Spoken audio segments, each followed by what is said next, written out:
Olá, amigos inscritos membros do canal, vocês por caos assombrades. Tio Spook novamente, chutando a câmera, tropeçando e tudo, fazendo bagunça. Porque é segunda-feira, glu glu, salsi fufu, é hora do quê? De responder os scribes. Segunda-feira é o dia que poucas pessoas gostam. Eu não sei, eu gostava da segunda-feira, eu gostava de acordar e trabalhar. Eu gostava do que eu fazia no mercado financeiro, porém o mercado financeiro não é para qualquer um, né? Tem que ter um estômago para poder trabalhar no mercado financeiro. Mas era legal, eu gostava das minhas planilhas, eu gostava de ficar fazendo os meus PROC V, PROC H. Eu gostava. Tem horas que fazer planilha é um momento desestressante. Mas é isso. Vamos lá, vamos bater um papo segunda-feira. Espero que você esteja bem, porque está tudo bem, tudo bem, tudo bem, tudo bem, tudo bem, tudo bem. Vamos lá. Perguntas. João Lucas da Mata, Rafael. Coitado do Rafael. João Lucas da Mata, o Rafael. Tio Spookios, eu mandei no e-mail errado, então vou mandar nesse aqui. Tentei apagar. Não sei se consegui, então vamos lá. Só passar uma borracha na tela. Qualquer coisa você pode passar um liquid paper, qualquer coisa. Então, Spook, dá para aprender outra língua usando a espiritualidade? Não dá. Dentro desse contexto que você me colocou, é impossível. Eu acredito que a sua pergunta é o seguinte. Eu vou aprender alemão, vou chamar o espírito de um alemão que faleceu. E aí ele vai me ensinar alemão. Não, impossível. O que você pode aprender, por exemplo, é budismo tibetano quando você estiver fazendo suas práticas, lendo a sua sadhana, e aí você vai entender, dentro do contexto de uma espiritualidade, o que você está fazendo quando traduzido para o português. Mas eu sei que não foi essa a sua pergunta. Então é impossível você querer aprender algo utilizando-se de uma espiritualidade. Muitas pessoas, e ao meu ver são pessoas falhas em sua postura em vida, ficam falando que possuem guias, mestres e mentores espirituais e que, eventualmente, durante a semana, esses mentores se reúnem com o cara e os ensina certas coisas. Isso, para mim, é pessoa que inventa desculpa para pagar um ensinamento real. Ou seja, entrar numa ordem esotérica, seja uma Rosa Cruz, o Martinismo, Sociedade das Ciências Antigas, a antiga Ordem Templis Ordonis, né, Astro Argentum, ou, sei lá, qualquer ordem esotérica e mística que você tem aí para poder aprender com pessoas que trazem ensinamentos de filosofia, estudos realmente antigos que vão lhe ensinar sobre o macrocosmos, microcosmos, entender a sua espiritualidade, quem você é dentro de um contexto espiritual. Ou mesmo dentro de uma comunidade budista, ou de praticantes do hinduísmo, ou judaísmo, é preguiça, é vagabundice. Então o cara que ele fica aí falando com esses mentores e guias e tudo mais, e fica trazendo mensagens para vocês, são pessoas acomodadas na vida que não vão atrás de estudos, de aprendizado real, e não querem resetar a sua vida, porque acham que chegaram no status. Isso é uma total idiotice. Tá? Então eles trazem essa ideia de vou ficar aprendendo com os meus mentores, eu não preciso pagar uma ordem esotérica, eu não preciso aprender com essa gentinha. E quando você vai ver, o cara não tem mentor nenhum, é um puta devaneio, ou são só obsessores que estão ao redor do cara, e a própria mediunidade que o cara alega ter, entre aspas, não é capaz de poder determinar o que está ao seu redor. E assim, eu infelizmente cheguei a ver alguns canais aí que me mandaram e a gente dá risada, fala, cara, esse cara não manja porra nenhuma.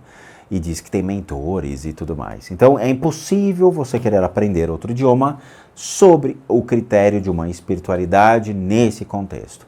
Se você quiser aprender outro idioma, por exemplo, eu quero aprender sobre o budismo, você vai entrar dentro de uma sangha, de uma comunidade budista, e você vai aprender a espiritualidade em um outro idioma juntos. Dá para achar uma pessoa perdida com espiritualidade, no sentido de ajudar aquelas pessoas que ficam na rua com o cartaz, viram essa pessoa? Não, não se pode. E eu vou te explicar o porquê. Primeiro que no Brasil, você não pode ficar trabalhando desta maneira. Existem leis, existem regras, existe uma jurisprudência que proíbe você de querer ficar trabalhando com um sistema GPS para localizar pessoas. Esse é um trabalho exclusivo para a polícia, para investigadores de polícia e para um órgão, obviamente, do Estado. Se você interfere numa investigação ou você quer dar a cara para bater, falar, não, eu vou ajudar as pessoas a localizar, eventualmente você vai ser colocado como o principal assassino ou a principal causa dele ter sumido. Isso eu já vi acontecer com muitas pessoas que mesmo na sua boa vontade falando, eu gostaria de ajudar a encontrar as pessoas falecidas ou desaparecidas ou o que for, a polícia te olha dizendo, tá bom, filhoto, quem que você matou? Quem que você sumiu? Então no Brasil é muito delicado. Em outros países pode ser que isso seja mais flexível. Nos Estados Unidos, por exemplo, é muito diferente do Brasil em termos de leis. Então, o que acontece? Você tem vários condados nos Estados Unidos e cada condado tem uma lei, tem uma jurisprudência. Em alguns deles fica flexível usar-se de psychics sensitivos para poder ajudar nas investigações de delegacias de polícia ou mesmo para detetives particulares. Lá, você pode utilizar mecanismos de detetive particular para poder auxiliar em buscas de pessoas desaparecidas. E esses detetives utilizam-se de sensitivos, de paranormais e pessoas que têm essa habilidade de poder identificar. Eu, Rodrigo, não faço isso, não trabalho com isso, não localizo chave de casa, chave de carro, não localizo animais que fugiram e não localizo pessoas que desapareceram. Não é o que eu faço e eu não vou me sobressair à legislação e à jurisprudência brasileira por nada, ok? Então, nós não utilizamos. Tio Spook, uma pessoa com câncer que não faz o tratamento, mas mudam todos os hábitos, ele apresenta melhoras? A sua pergunta é muito óbvia, porque se você muda a sua alimentação, se você larga seus vícios, se você começa a se exercitar, claramente, se você dá atenção mais à sua saúde, a saúde te agradece. É a ideia de promover e preservar a saúde como visto pelas práticas integrativas complementares do próprio Ministério da Saúde e aplicada no SUS. Então, muitas pessoas trabalham em pró a desenvolver uma qualidade de vida ao próprio ser humano. Então você não precisa realmente trabalhar a doença quando ela surge, mas sim trabalhar a doença antes mesmo dela se apresentar, criando um processo de longevidade a você. Nós vivemos em um mundo muito hipócrita. Que mundo é esse? O mundo de coma coisa gorda porque vai te fazer bem e porque é legal, é status. Então você vai ver que sempre tem aquela vlogueirinha magérrima comendo aquela puta taça de sorvete animal, né? Você vai falar, porra, cara, quer dizer, ela pode. Não, na verdade não é que ela pode, mas é que ela está mostrando para as pessoas o quão gostoso é a comida gorda, ou seja, aquela comida calórica, aquela comida que vai atender em nível de açúcar ou sal o seu corpo. Quando você começa a eliminar isso, o seu corpo ele age de uma maneira falando, pô, cara, eu gostava daquela comida. Então tem pessoas que quando estão em dieta ou em uma mudança de hábitos alimentares, perdem completamente o humor. Mas o corpo agradece, porque você consegue controlar o seu peso, você consegue controlar a sua glicemia, e com isso você vai baixar o nível de diabetes do seu corpo, você vai começar a andar, você vai começar a se exercitar, e naturalmente a sua pressão arterial ela vai normalizar, você vai ter uma forma melhor de respirar, você vai reduzir o seu peso, vai reduzir a pressão sobre o seu coração, sobre seus pulmões, então naturalmente você vai voltar a uma saúde. Mas o nosso mundo é coma comida gorda e finja que você realmente se preocupa com a sua saúde, porque a saúde sempre vai ser a última coisa que as pessoas vão se preocupar, infelizmente. Por isso que muitos hospitais ficam lotados, porque as pessoas procuram os hospitais para tratar de suas enfermidades que elas poderiam estar fazendo em suas casas, no sentido de exercícios físicos, alimentação correta, hábitos mais saudáveis e redução dos vícios, sabe? Então, se você quer melhorar de suas enfermidades, dê mais atenção à sua saúde do que aos seus prazeres. Eu falo isso porque todo dia eu tô ali, né, gente? Tô na academia, fazendo minha bike, me matando 45, 50 minutos pedalando ali, transpirando que nem um louco, né, para tentar ter uma qualidade de vida. Tio Spúquios, a psicopatia é algo espiritual e dá para mudar isso com tratamento? Lembrando que a psicopatia é uma incapacidade de sentir empatia ou amor. É muito complicado você julgar uma enfermidade como essa. Não podemos colocar uma enfermidade tão séria dentro de um conceito global. Cada indivíduo é um indivíduo. Cada indivíduo tem as suas enfermidades, cada indivíduo tem as suas relações com o mundo, as pessoas, a sociedade, a família e para consigo mesmo. O desenvolvimento dessas enfermidades, elas são individuais a cada um. Tem pessoas que perdem o amor à vida muito cedo, tem pessoas que, com as frustrações na vida, às vezes com relação ao trabalho, né, ou mesmo com relação a amores ou famílias, começam a perder vontade de amar, de se envolver, começam a se transformar em pessoas mais frias, práticas, começam a negar a sua existência, começam a questionar a existência dos outros e vão desenvolvendo traumas, vão desenvolvendo fobias, vão desenvolvendo arquétipos interessantes que você olha e você fala, cara, é uma sociopatia, psicopatia, é uma bipolaridade, são formas de reações a uma ação que o indivíduo vem a tomar. Então não podemos predeterminar dessa maneira que podemos tratar a psicopatia, podemos trabalhar a bipolaridade. Não, nós temos que analisar um indivíduo de uma maneira holística, ou seja, que não só trabalhando as questões únicas daquela enfermidade emocional, mas trabalhar em critérios físicos, emocionais e mentais e também, quiçá, sobre a espiritualidade do que possa vir estar atrás desse indivíduo. Então não posso te dar uma resposta sobre uma enfermidade tão ampla que o que vai envolver é o indivíduo, a unicidade dele, os traumas dele, as relações dele para com o mundo. Rafaela! Olá, Rodrigues e Daniels. Primeiramente, gostaria de parabenizar Luz pelo ótimo conteúdo, querido, apresentado e dizer o quanto eu admiro e gosto de vocês. Eu sou espírita e estudo e participo das sessões da Casa Espírita, que frequento. Nesse momento eu não estou indo por conta da pandemia e dou o passe e ajudo em algumas sessões também, querido. Não é uma pergunta, mas gostaria de saber, querido, se você pudesse explicar mais sobre as formas pensamentos e em que elas podem nos afetar fisicamente e como diferenciá-las de um possível obsessor. Vi a análise que você fez, querido, da Dora Figueiredo, e tem uma parte que ela fala da amiga dela que voltou a ter uma doença de pele e outras coisas. Gostaria de saber mais sobre isso, querido. Agradeço perfeitamente se puder esclarecer. E eu conheci o canal faz poucos meses e venho aprendendo muito com você. Através de suas explicações, consegui entender algumas coisas que não sabia me explicar. Através do seu conhecimento, abri meus olhos para muitas coisas. Um abraço enorme. Rafaela Trindade. Muito legal você poder ajudar as pessoas com relação às sessões de casa espírita e tal, dar o passe magnético. É importante fazer o serviço. Né? Eu tive um professor que falava Titan Given, dar e receber. Então é legal você prestar serviço para uma sociedade. Eu trabalhei 10 anos de graça em centros espíritas e trabalhei em giro de cura e tudo mais, e gratuitamente também.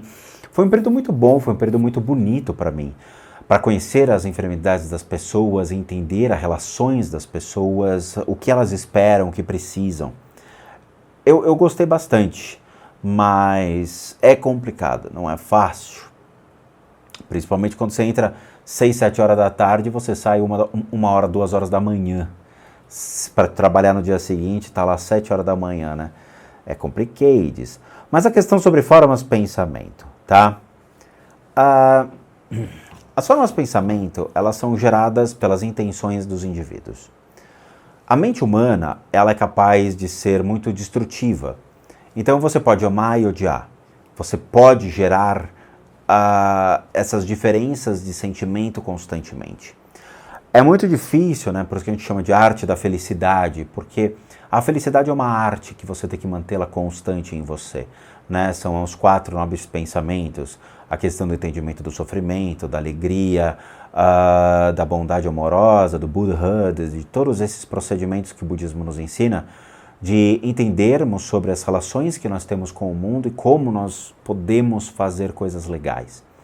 A mente, ela tende a nos prejudicar ao longo de toda a nossa vida, nos levando a caminhos muito ruins. Então, a primeira coisa que eu acho é a lei do engano, né? A lei do engano, eu acho que é a mais criminosa e a pior de todas para iniciar a deturpação dos nossos pensamentos e a pior forma de pensamento e a mais gerada hoje. Por quê? Nós trabalhamos sempre com os achismos e os achismos, eles são muito prejudiciais a nós. Eu acho que meu pai me odeia, eu acho que minha mãe me odeia, acho que meu gato me odeia, acho que meu marido me odeia, acho que meu marido está me traindo, acho que minha esposa está me traindo. Eu acho. E para muitas pessoas que trabalham com eu acho, receberam muitos processos judiciais por causa disso. Pois é, nós estamos aqui disponível para bater um papo, mas o eu acho do indivíduo fala mais alto. E esse eu acho é uma forma de pensamento gerada que te convence muito rápido, baseado naquilo que você quer que a pessoa seja ou quer que ela faça. Eu acho que aquele cara é isso. E aí você começa a alimentar isso em você e você no final está acreditando piamente que aquele cara, ele é um mau caráter, ele é um bandido, ele é não sei o quê. E na verdade você mal conversou com o indivíduo e só pelo olhar dele você faz juízo de valor. Ou só pelo fato dele te mostrar coisas ou te ensinar coisas, você vai colocá-lo numa situação desse tipo. Então, essas formas de pensamento, elas são extremamente prejudiciais e ela vai afetar você dentro de um princípio das relações entre você e uma sociedade. E, eventualmente, você como indivíduo vai também gerar problemas de desequilíbrio emocional. Por quê? Você vai começar a interpretar aquela pessoa mediante a sua falsa análise do seu achismo. Então você vai jogar formas de pensamento sobre o indivíduo e vai projetar sobre você também. Tem pessoas, por exemplo, eu trabalhei com um rapaz, olha que louco isso. Eu trabalhei num banco de investimento estrangeiro. A gente tinha que falar 2, 3 línguas para poder existir no banco. E era muito interessante porque eram pessoas diferentes trabalhando ali juntas. Eu tinha um chefe, parece índio, né? Mas eu tinha um diretor da área que era muito rigoroso com relação à entrega de documentos, à entrega de relatórios, à entrega de material que transitava entre o Brasil, Europa e Estados Unidos. Passava na mesa de muitos investidores internacionais.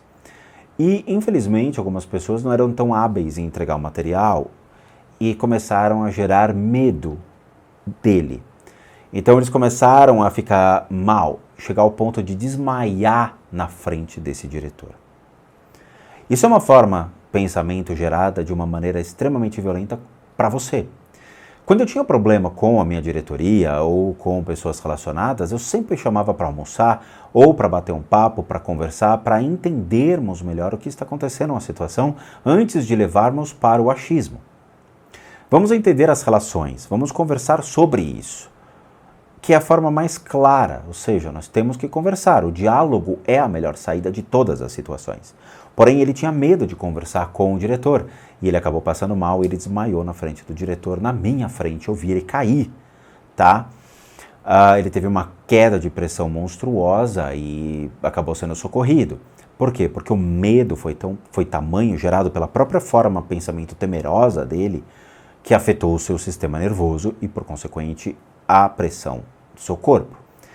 Então, o que eu falo para vocês é, as formas de pensamento que geramos contra nós são as piores de todas, porque vocês se iludem e se enganam com achismos e com falsas impressões.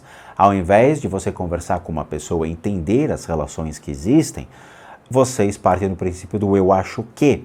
Então vocês se destroem por meio disso. É muito ruim? É, sem dúvida. Agora você imagina as relações que o mundo passa hoje, sabe? Todo mundo hoje passa por essas formas de pensamento que são self-destruction. Elas são autodestrutivas ao próprio indivíduo, que gera o falso pensamento, as falsas emoções, as ilusões sobre isso e a somatização das enfermidades. É exatamente isso. E como é que a gente diferencia de um obsessor? Isso somente por meio das práticas que você vai entender o que é a energia de um obsessor e a energia de forma-pensamento. A grosso modo, a forma de pensamento, elas são muito destrutivas e facilmente destruídas quando colocadas num ambiente. Então você entra num quarto de uma pessoa que tem esses problemas de uma mente agitada. Quando você vai ver o quarto da pessoa, é repleto de de pensamentos que não dão vazão. E é interessante porque existem práticas que você entra, você estala o dedo e elas evaporam, elas são destruídas por meio de projeção de certas energias. Obsessores não. Obsessores você pode fazer o que for, ele vai ficar olhando para sua cara falando, vai aí, idiota, brinca aí, tô aqui, ó, você não consegue me tirar. O obsessor ele tem mais força de presença no lugar. Então, quando você entra no lugar, você bate o olho e você sabe que ele está lá. A forma pensamento, ela só vai te gerar algum desconforto de leves dores de cabeça, porque você sabe que elas ficam muito no teto ou no ar em volta do lugar onde aquela pessoa senta ou dorme. Então, é facilmente ser destruído essa forma pensamento. Porém, um obsessor não. A densidade do obsessor chama muita atenção.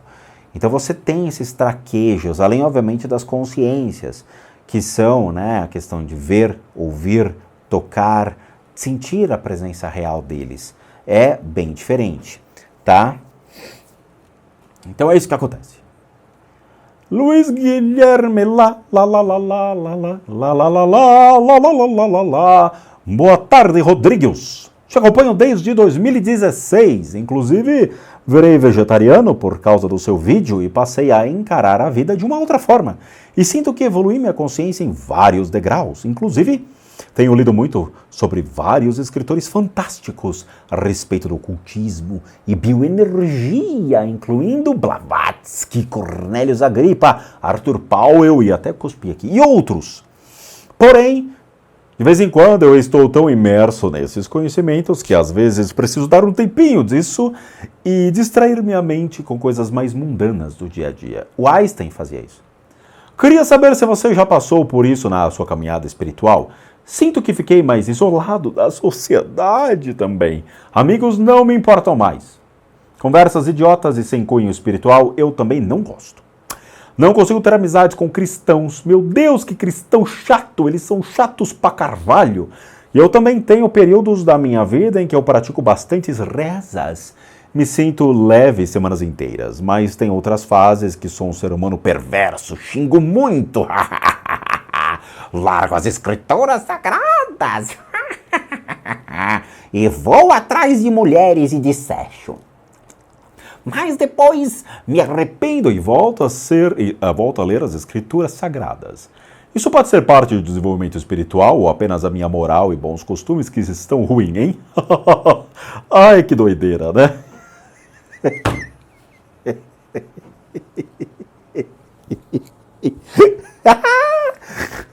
Oxalá, meu pai! Onde que eu morri, o meu burrico? Como é que eu vou saber, né? Mas eu vou tentar te dar um enlightenment mesmo assim. Vamos lá, vamos entender. Livros não tem nada a ver com isso. Claro que não. Eu me relaciono bem com as pessoas, por mais que eu seja um antissocial. Eu sou um antissocial sociável. Assim, eu pago para não entrar, mas quando eu tô lá, pelo menos eu me divirto, tá?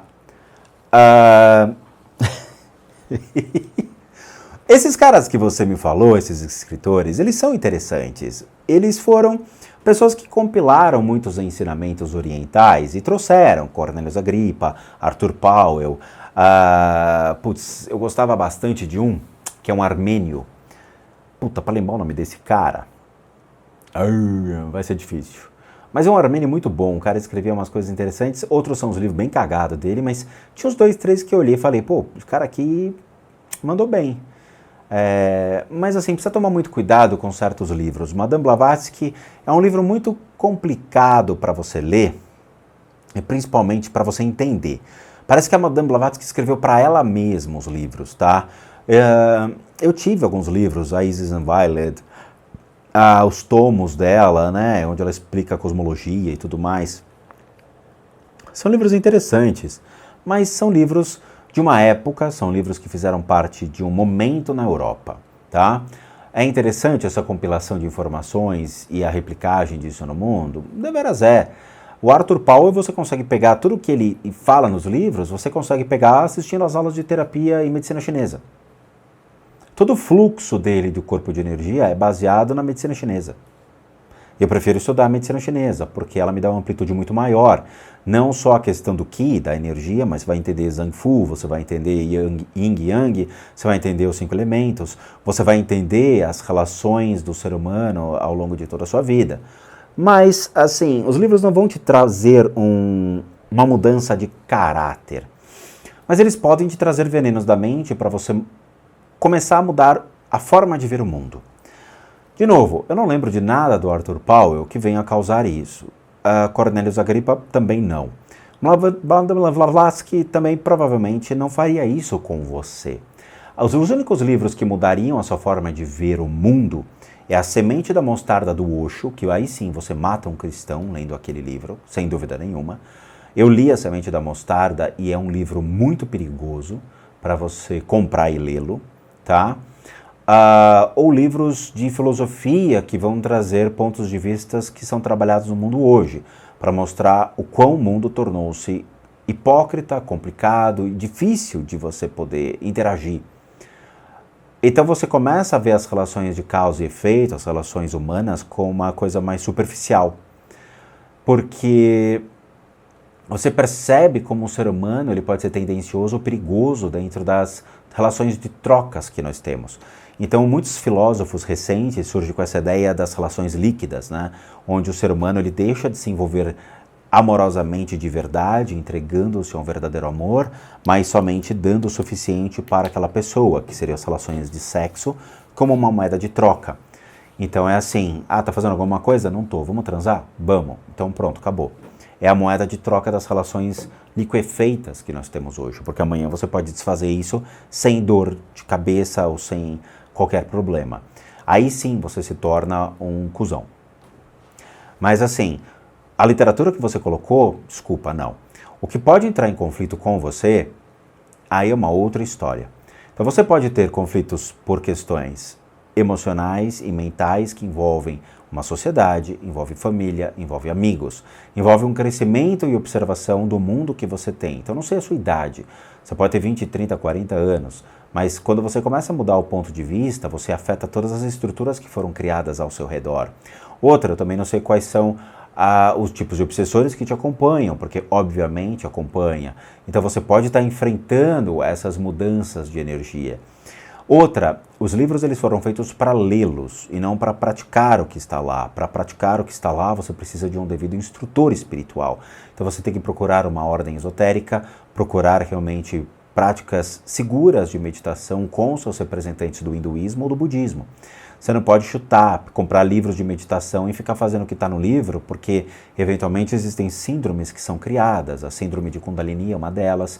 Você pode ter problemas de hipertensão, você pode ter derrame, você pode ter sérios problemas por não trabalhar a compensação de energia e não entender como funciona todo o fluxo de energia do seu corpo. Então, é um emaranhado de coisas que a gente não sabe te dizer. Mas assim, essa literatura não mudaria você. Não mudaria, novamente, tá? O que mudaria você é uma questão mais de arrogância, uma questão mais de vaidade, uma questão de achar que você sabe mais do que os outros. E uma hora vai encontrar alguém que sabe mais que você e você vai tomar um puta capote. Outra coisa, tem que tomar cuidado com a ideia do cristão. Cara, assim, não faça juízo de valores colocando todo cristão no mesmo balaio, tá? Tem canais no YouTube que ficam criticando os cristãos e ficam menosprezando eles ou ironizando o cristão. Vamos lá, de acordo com a pesquisa Datafolha, hoje você tem 50% de católicos no Brasil praticantes, mais 30 a 40% evangélicos. Então você está falando de 90% da população brasileira hoje que está atrelado à crença cristã, religião, como a igreja cristã ou a Jesus Cristo, tá? 6% são espíritas, considerando o espírita kardecista, o espírita umbanda, quimbanda e candomblé. O restante está dividido entre o judaísmo, o budismo, o islamismo e outras religiões que envolvem, obviamente, a maçonaria e dentre outras coisas. Então nós estamos falando da pureza. Você é cristão? Sou cristão. Muito bem. Você é cristão espírita? Não, não, não. Pode ser que eu vá tomar um passe, mas eu sou cristão. Então eu estou acreditando que essa pesquisa realmente seja real. Então você está tendo um preconceito religioso, claro e nítido, com cristãos, que é 90% da população brasileira. Cara, toma cuidado, porque assim, pessoas são pessoas, suas crenças são suas crenças. Quando uma pessoa sabe separar o indivíduo, você pode ter amigo que é islâmico, você pode ter amigo que é budista, você pode ter amigo de ordens esotéricas, mesmo você sendo cristão. Porque você sabe separar as coisas. E tem gente que sabe separar. Tem cara que fala, eu sou cristão praticante, mas eu adoro sentar com meu amigo budista porque ele me traz pontos de vista que eu desconheço. Tem. E eu não posso colocar tudo cristão no mesmo balaio. Tem cristão que é complicado? Tem. Tem cristão que é gado? Tem.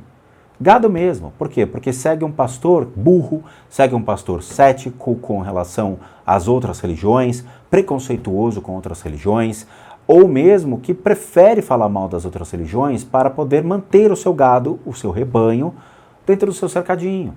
Eu já me deparei com vários assim, e beleza, cara.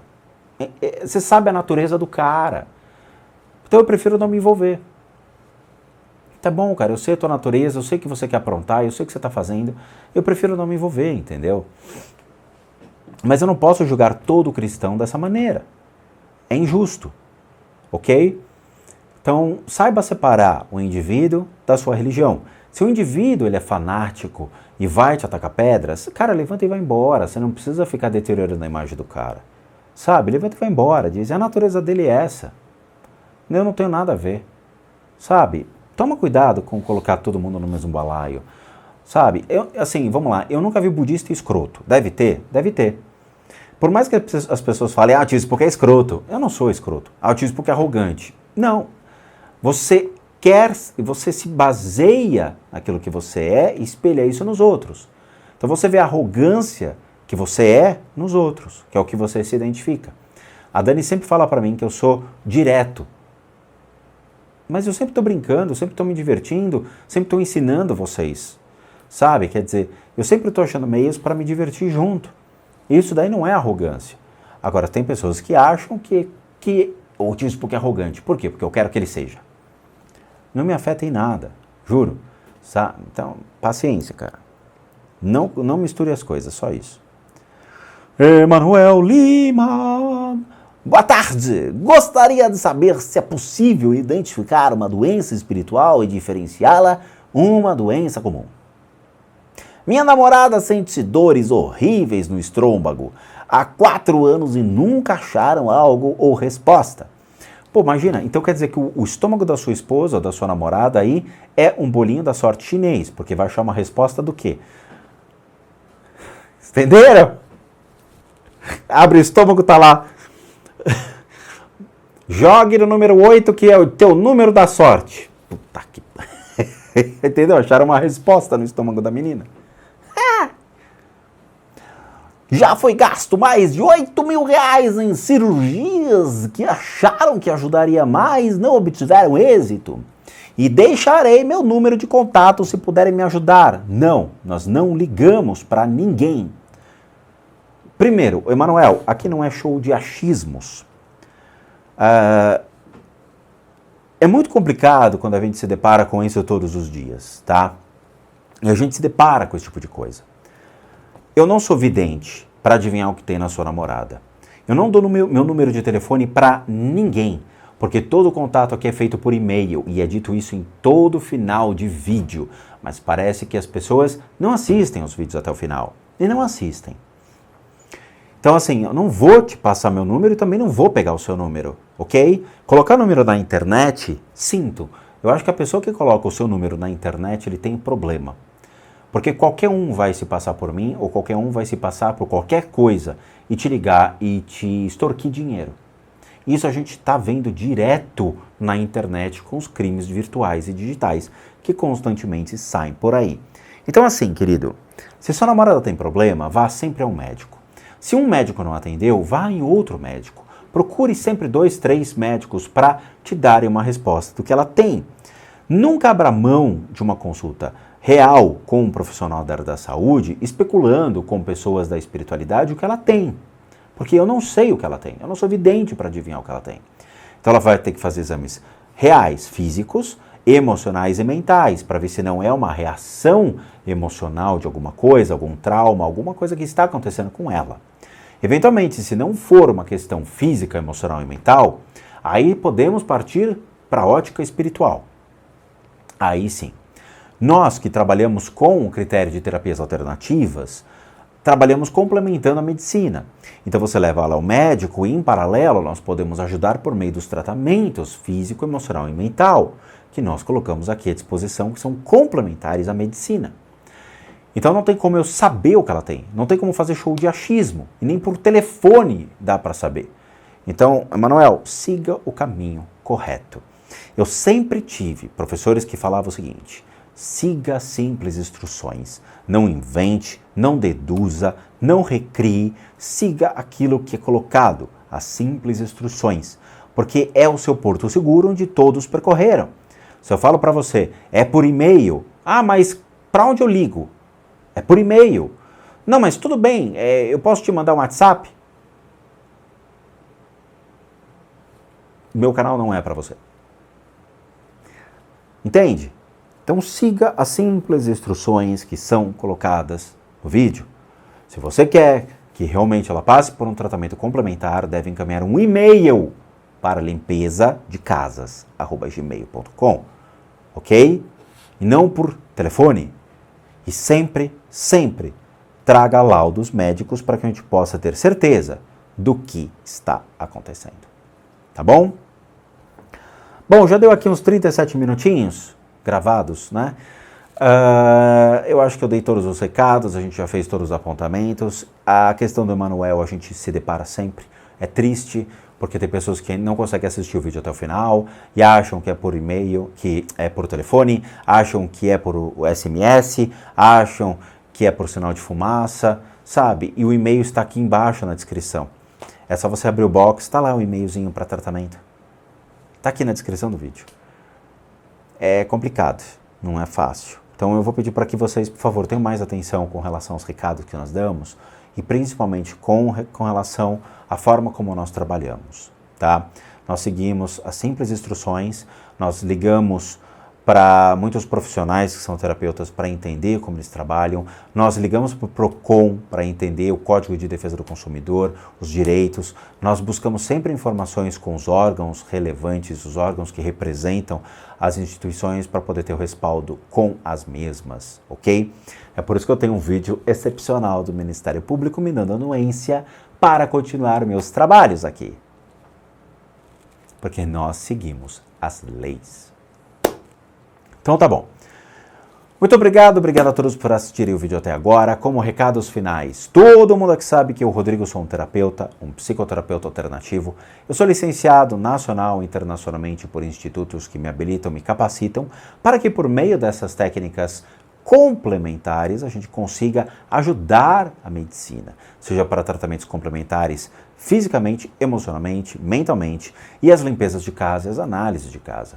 Para aqueles que querem passar por isso, devem encaminhar um e-mail para limpezadecasas@gmail.com e lá vocês vão obter todas as devidas informações de como tudo é feito, inclusive os respectivos valores, tendo em vista que eu sou um profissional de terapias alternativas. Para aqueles que querem ajudar o canal, nós temos 2 sistemas de doação. Um deles é o programa Seja Membro, que encontra-se aqui abaixo. Só você clicar ali nesse botãozinho, vai ser redirecionado numa página dentro do próprio YouTube, e aí você acha que doa até R$8, o que nos ajuda muito. Também existe o PayPal, que encontra-se aqui abaixo o link, é só você copiar, jogar no seu navegador e você pode doar o valor que você quiser ou puder. E por último, o nosso site casasassombradas.com.br com muita coisa legal para vocês. Vejo vocês nos próximos vídeos e bons sustos a todos nós.